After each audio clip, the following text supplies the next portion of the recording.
ደፍቄ ነው የምጥልሽ። እኔ እንደ ሌላ ሴት መስዬሽ ነው ደፍቄ ከግድግዳ ጋር ማለት ነው 4 ማዕዘን ነው አሳይቼ የምመልስሽ። መብረቅ እንደ ሌሎች ሴቶች ሰጥቼ የምተውሽ መስሎሽ ነው? አንጎልሽን በጥብጬ ነው የማስቀምጠው ባሌ እስከምትረሺ ድረስ። ምን ትመስላለች?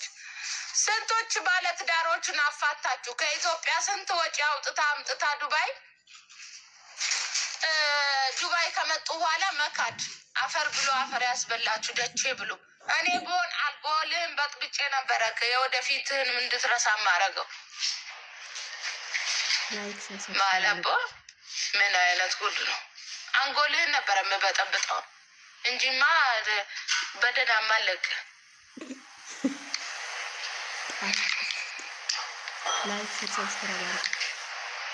መላጣ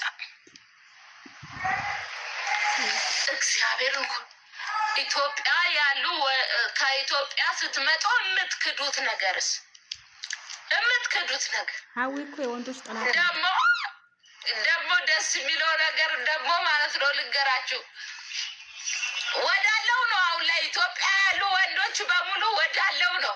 ወይ አረብ ሀገር ነው ወይ አውሮፓ ነው። በቃ አልኳችሁ የተመቻቸ ኑሮ። አሁንማ ወንዶች ተመቻችሁ አለ። ሰርታ የምታበላችሁ ላገኛችሁ ተመቻችሁ።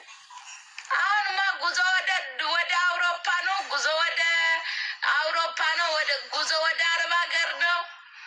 ሁሉም ባሉን እያመጣ ነው። አሁን ላይ ፈርሻሻስ ነው።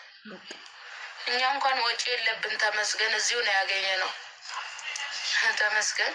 የትኬት የለብኝ፣ የቪዛ የለብኝ፣ የምን የለብኝ ውዴ። እዚሁ ተመቻችቶ ተኳኩሎ ነው የጠበቀኝ ውዴ። እኔም ፈጣሪ ይወደኛል። ወጪ ቀረ እንዴ? ምን ቀረ ሲባል ባቂላ አለቀ ሲባል ፈስ ቀለለ አሉ።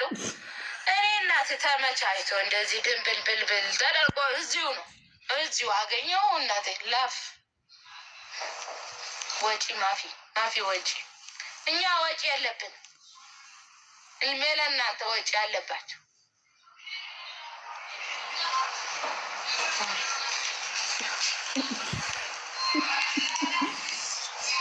እኔ እኮ በጣም ግርም የሚለኝ ከኢትዮጵያ ያ ሁሉ ወጪ አምጥታችሁ ተነስታችሁ የምትካዱት ነገርስ ዱምቡሎ የከፈላችሁ አይመስልም እኮ። ዋጋ የከፈላችሁ አይመስልም። መስዋዕትነት የከፈላችሁ አይመስልም። በቃ በድሎት ያመጣችሁ ነው የሚመስለው እኮ። እሱን ለማምጣት 400 500 ሺህ ብር የምታወጡት እንግዲህ ስንት አመት የለፋችሁበት ዋጋ ነው። አይገባችሁም። ዋጋችሁ ከማይገባው ሰው ጋር ከምትኖሩ ላጤ ሆናችሁ በፍሪደም ብትኖሩ ይሻላችኋል። ኦኬ ዋጋችሁ ለምሳሌ እናንተ መድከማችሁ፣ ለሱ መኖራችሁ፣ ለሱ መድከማችሁ፣ ለቤትሽ መሆንሽ ካልገባው ገደል ይግባ። ከሊ ወሊ አትጨነቂ። ዋጋሽ ከሚገባው ጋር ስስት ከሚልልሽ ሰው ወንድ ጋራ ወንድ ምረጭ። እሺ ገብርኤል ምረ ስስት ብሎ ይሆናል አይደለ? ወይኔ ትወርቅ ያለሽ ወይዬ ምን ላምጣልሽ፣ ምን ላርግልሽ፣ ምን ልሁንልሽ፣ ልነጠፍልሽ፣ ልርከበትልሽ፣ ምን ልሁንልሽ የሚለው ብዙ አለ። እሱ ምረጭ ወዴ።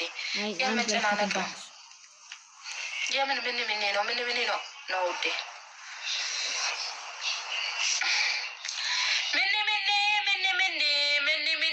አንወድም እኛ ምን